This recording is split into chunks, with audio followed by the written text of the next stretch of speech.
महाराष्ट्र में कोरोना के Omicron variant के केस तेजी से बढ़ रहे हैं। शुक्रवार को महाराष्ट्र में ओमिक्रॉन वेरिएंट के 20 नए केस आए, जिसके बाद महाराष्ट्र में ओमिक्रॉन संक्रमितों की कुल संख्या 108 हो गई। खतरे को देखते हुए महाराष्ट्र में कोविड नियमों में सख्ती की गई है, जिसके तहत रात 9 बजे से 5 बजे तक नाइट कर्फ्यू का ऐलान किया गया है। इसके साथ ही रेस्टोरेंट्स, सिनेमा हॉल में 50% लोगों को ही इजाजत होगी।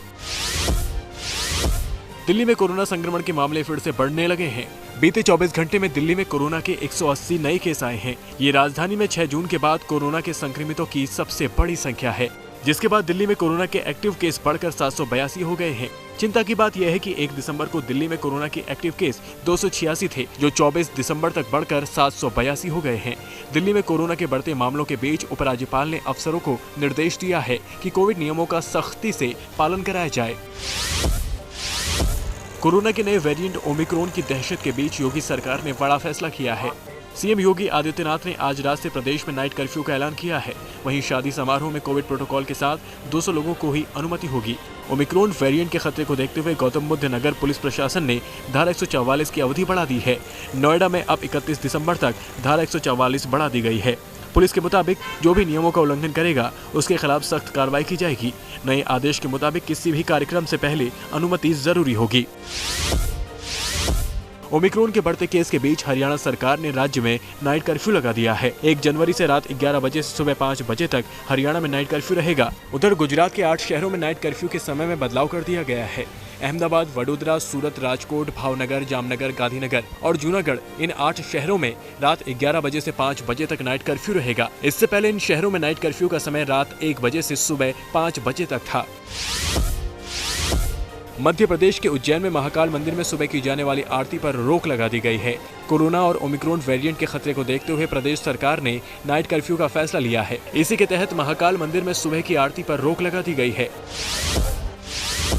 कोरोना संकट के बीच दिल्ली हाईकोर्ट ने राजधानी के सरोजनी नगर मार्केट में उमड़ रही भीड़ पर नाराजगी जताई है। इसके साथ हाईकोर्ट ने सरोजनी नगर के एसएचओ को तलब किया है। कोर्ट ने कहा कि ऐसे हालात में संक्रमण विस्फोट से सैकड़ों लोगों की मौत हो सकती है। हाईकोर्ट ने यह भी कहा कि ये केवल महामारी का मुद्दा नहीं है, कभी भी वहां भगदड़ मच सकती है। जनता और प्रशासन की ऐसी लापरवाही तब है जब उस मार्केट में बम ब्लास्ट हो चुके हैं। छोटा बम भी वहां सैकड़ों लोगों की मौत की वजह बन सकता है।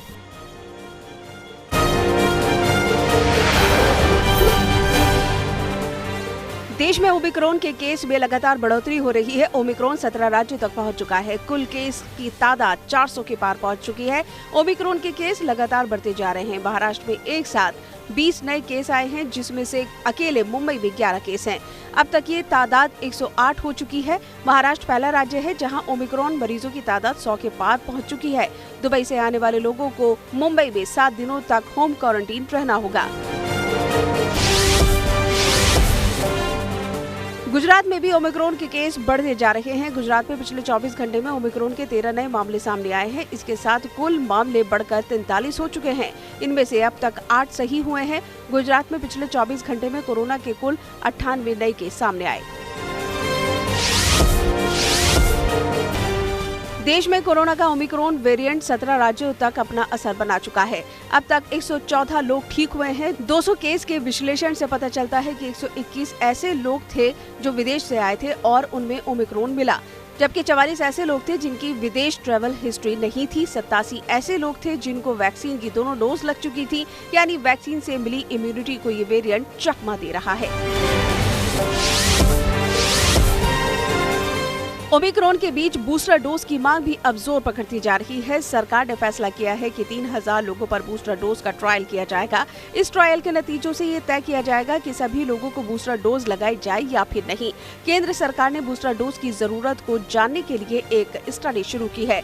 इसमें 6 महीने पहले वैक्सीन की दूसरी डोज लेने वाले लोगों को शामिल किया जाएगा। राज्य सरकारें लगातार बूस्टर डोज की मांग कर रही हैं।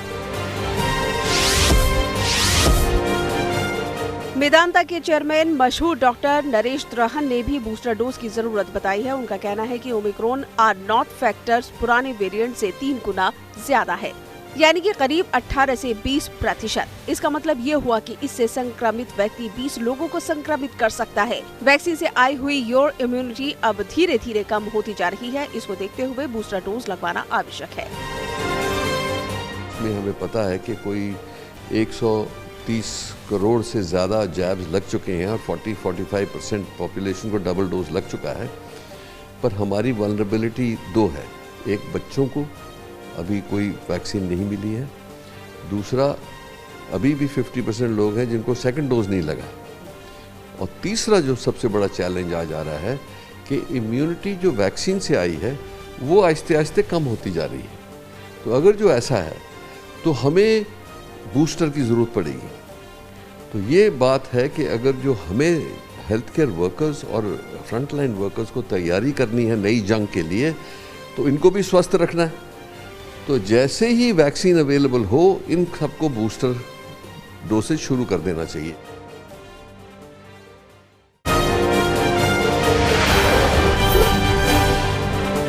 कानपुर में कारोबारी पीयूष जैन के घर पर छापेमारी के दौरान 150 करोड़ से अधिक नकद रकम बरामद हुई है। बरामद नकदी को कंटेनर के जरिए ले जाया गया।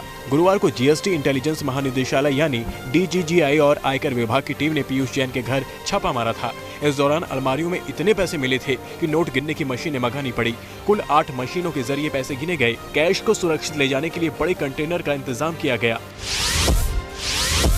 पूर्व प्रधानमंत्री अटल बिहारी वाजपेयी की जयंती पर आज योगी सरकार प्रदेश के छात्रों को स्मार्टफोन और टैबलेट का तोहफा देगी। लखनऊ के इकाना स्टेडियम में आज दोपहर 12:30 बजे 1 लाख छात्रों को टैबलेट और स्मार्टफोन वितरित किए जाएंगे।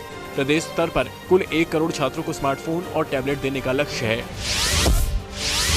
उत्तराखंड के हरिद्वार में आयोजित धर्म संसद में भड़काऊ भाषण पर सियासत गर्म है।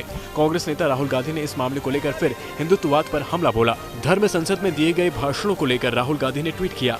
उन्होंने लिखा कि हिंदुत्ववादी हमेशा नफरत और हिंसा फैलाते हैं। हिंदू, मुसलमान, सिख, ईसाई इनकी कीमत चुकाते हैं, लेकिन अब और नहीं। राहुल गांधी के साथ बैठक के बाद उत्तराखंड कांग्रेस के वरिष्ठ नेता हरीश रावत की नाराजगी दूर हो गई है। उत्तराखंड कांग्रेस के सभी प्रमुख नेताओं की मौजूदगी में हुई बैठक के बाद ऐलान किया गया कि कांग्रेस हरीश रावत के नेतृत्व में विधानसभा चुनाव लड़ेगी। हालांकि मुख्यमंत्री का फैसला विधानसभा चुनाव के बाद लिया जाएगा। राहुल गांधी के साथ बैठक के बाद प्रदेश अध्यक्ष गणेश गोदियाल ने कहा कि प्रचार समिति प्रमुख हरीश रावत के नेतृत्व में चुनाव लड़ा जाएगा। कदम कदम मिलाए जा, कांग्रेस के गीत गाए जा, ये जिंदगी है उत्तराखंड की, उत्तराखंड पर लुटाए जा। तो हमको तो हमने कांग्रेस के गीत गाएंगे और उत्तराखंड के लिए अपनी जिंदगी को लुटाएंगे। कृषि कानूनों के खिलाफ किसान आंदोलन के दौरान हरियाणा में किसानों पर दर्ज मुकदमों को वापस लेने की प्रक्रिया शुरू हो गई है। राज्य सरकार ने एफआईआर रद्द करने को लेकर हर जिले के डीजी और एसपी से कमेंट्स मांगे हैं, जिसके बाद किसानों पर दर्ज केस वापस लिए जा सकते हैं। किसान आंदोलन खत्म करने के किसान संगठनों के किसानों पर दर्ज केस वापस लेने की मांग की थी। 200 करोड़ की उगाही मामले में ईडी ने बॉलीवुड के कुछ अभिनेत्रियों से पूछताछ की तैयारी कर ली है। जानकारी के मुताबिक जैकलीन फर्नांडिस और नोरा फतेही के अलावा 5 और अभिनेत्रियां ईडी के रडार पर हैं, जिनसे जल्द पूछताछ हो सकती है। ईडी पूछताछ के लिए इन अभिनेत्रियों को समन भेजने की तैयारी में है। पूछताछ में इन अभिनेत्रियों से सुकेश चंद्रशेखर से संबंधों पर सवाल होंगे। देश की आंतरिक सुरक्षा पर गृह मंत्री ने बड़ी बैठक की। गृह सचिव की अध्यक्षता में हुई बैठक में लुधियाना के कोर्ट परिसर में हुए धमाके और जम्मू कश्मीर के ताज़ा हालात पर चर्चा हुई। गृह मंत्रालय की इस बड़ी बैठक में IB chief, NIA chief, BSF और सीआरपीएफ के डीजी भी मौजूद रहे। लुधियाना कोर्ट में हुए ब्लास्ट के बाद से ही सुरक्षा एजेंसियां अलर्ट पर हैं।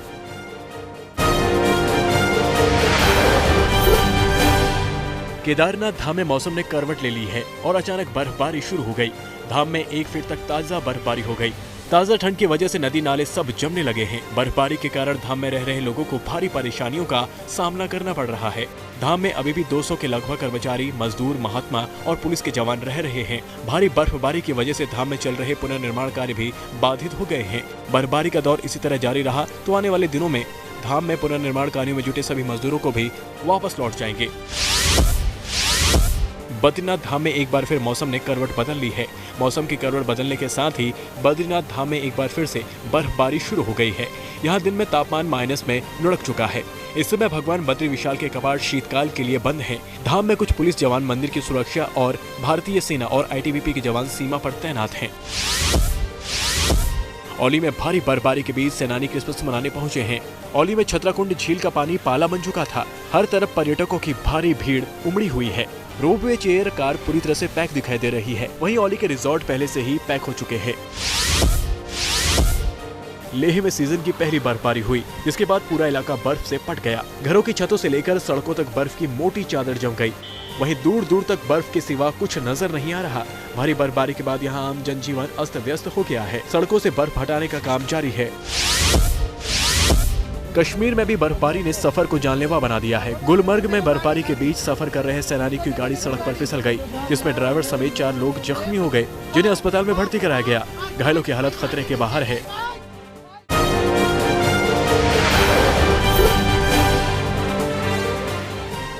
रूस की एक कोर्ट ने गूगल पर लगाए 9 करोड़ 80 लाख डॉलर का जुर्माना। नवंबर में गूगल के ही वीडियो प्लेटफॉर्म यूट्यूब पर भी लगाया गया था जुर्माना। कोर्ट की ओर से लगाए गए जुर्माने में कंपनी की ओर से अभी तक कोई प्रतिक्रिया नहीं दी गई है। रूस ने इस साल अमेरिका टेक कंपनियों पर कई बार लगाए हैं जुर्माने। ब्रिटेन के पीएम बोरिस जॉनसन ने जारी किया क्रिसमस संदेश। ओमिक्रॉन से बुरी तरह प्रभावित ब्रिटेन के लोगों से की बूस्टर डोज लेने की अपील। ब्रिटेन में 31 दिसंबर तक 18 से अधिक उम्र के सभी लोगों को बूस्टर डोज देने का प्लान है। बेल्जियम में क्रिसमस की छुट्टियों पर फिरा पानी। ओमिक्रॉन के चलते क्रिसमस के दूसरे दिन से ही बेल्जियम में लागू हो जाएंगी कोरोना पाबंदियां। सिनेमा और बाजारों को भी बंद रखने का किया गया ऐलान। क्रिसमस बाजार के आयोजकों ने भी भारी नुकसान की जताई आशंका।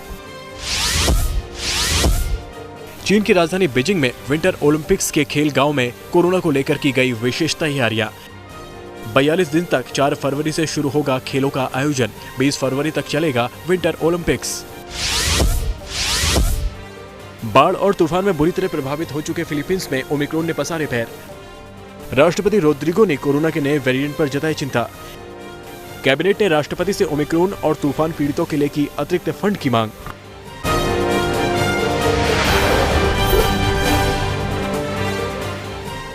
बांग्लादेश में एक रिवर फेरी में बड़ा हादसा। आग लगने से 40 से ज्यादा लोगों की मौत। 72 लोग बुरी तरह जले। कुल 800 यात्री थे सवार। आग लगने के बाद नदी में छलांग लगाकर अधिकतर यात्रियों ने बचाई जान। हांगकांग में बीजिंग समर्पित विधान परिषद का दबदबा बनते ही यूनिवर्सिटी कैंपस से हटाए गए गॉडेस ऑफ डेमोक्रेसी की प्रतिमा। न्यूयॉर्क की स्टैच्यू ऑफ लिबर्टी से होती है तिएनअनमेन स्क्वायर पर लगी प्रतिमा की समानता। हांगकांग में हुए लोकतंत्र समर्थक आंदोलन का बनी थी प्रमुख प्रतीक। तालिबान का कब्जा होने के बाद अफगानिस्तान में स्वतंत्र मीडिया के बुरे दिन। अफगान इंडिपेंडेंट जर्नलिज्म एसोसिएशन के सर्वे में दावा 40% मीडिया संस्थान हुए बंद। 60% पत्रकारों ने गंवाई नौकरी। क्रिसमस को लेकर ईसा मसीह की जन्मस्थली बेथलहम में बढ़ाई गई सुरक्षा व्यवस्था। क्रिसमस की पारंपरिक तैयारियों को भी पूरा किया गया। फिलिस्तीनी स्टॉक एसोसिएशन ने धूमधाम से निकाली बैंड परेड। ओमिक्रॉन के चलते सीमित संख्या में होंगे उत्सव।